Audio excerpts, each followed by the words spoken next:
Wisconsin Northwestern just happened, and if you look at the final score, it was an 8-point win for the Badgers. But in my opinion, this was a much closer game, and really could have gone either way. For me, this is still a very impressive Northwestern team, and one that the Badgers they were I don't want to say dominant, but they were certainly in control, especially in the first half. And the tenacity of this Northwestern team allowed them to make it close at the end. And it really looked possible that Northwestern would be able to escape Madison with a win. Before talking about Wisconsin and everything that they did well, which there is a lot to like about this team, I want to give credit to Northwestern for being one of the few teams on the road this year in the Big Ten to put up a good performance against what is a good Wisconsin team. So for me,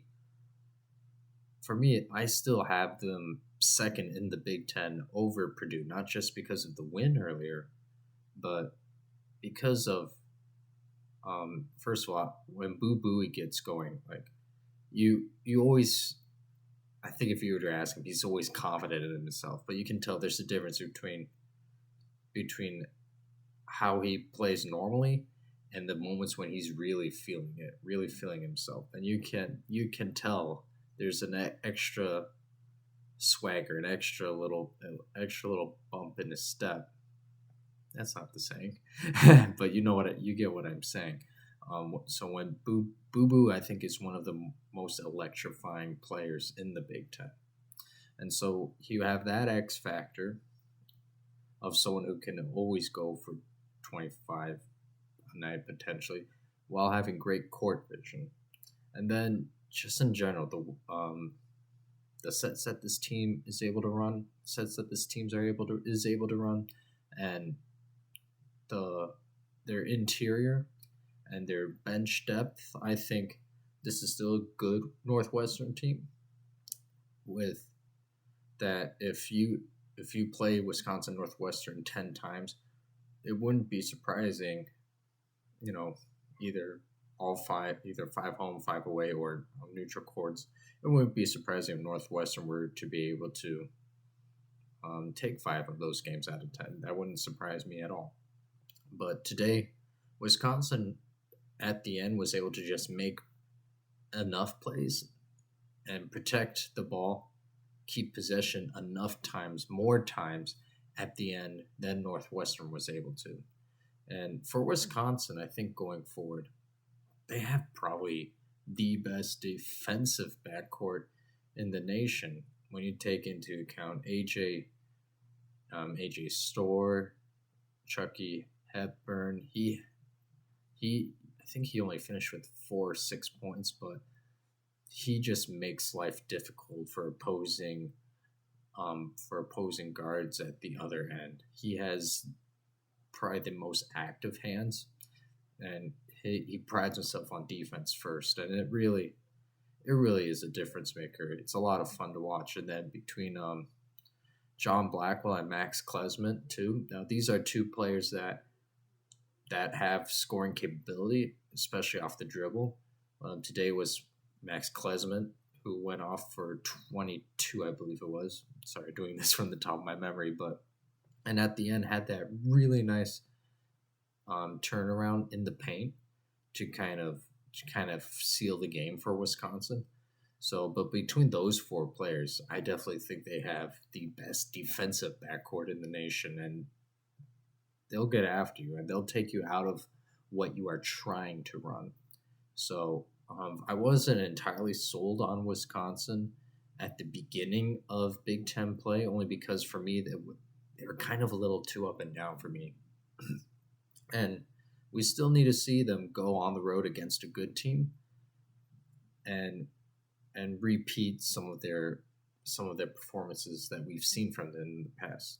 So I would like to see them overcome a couple more road obstacles for me to say, okay, this is a team that has Final Four potential.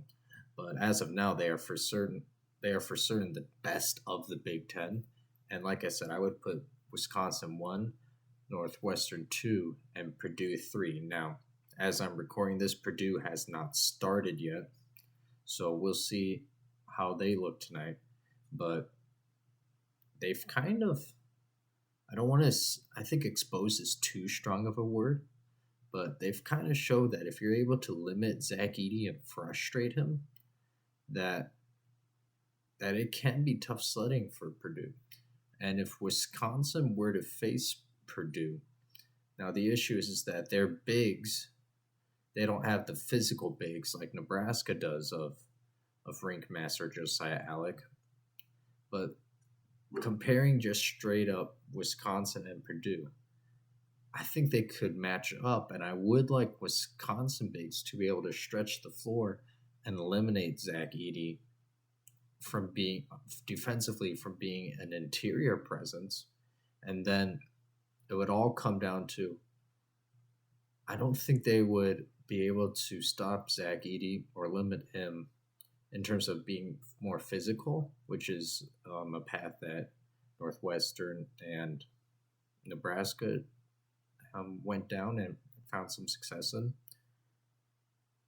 It would definitely have to be with how they double team, when they double team, and the intensity that they double team Zach Edey, and then closing back out from the double team onto those open shooters.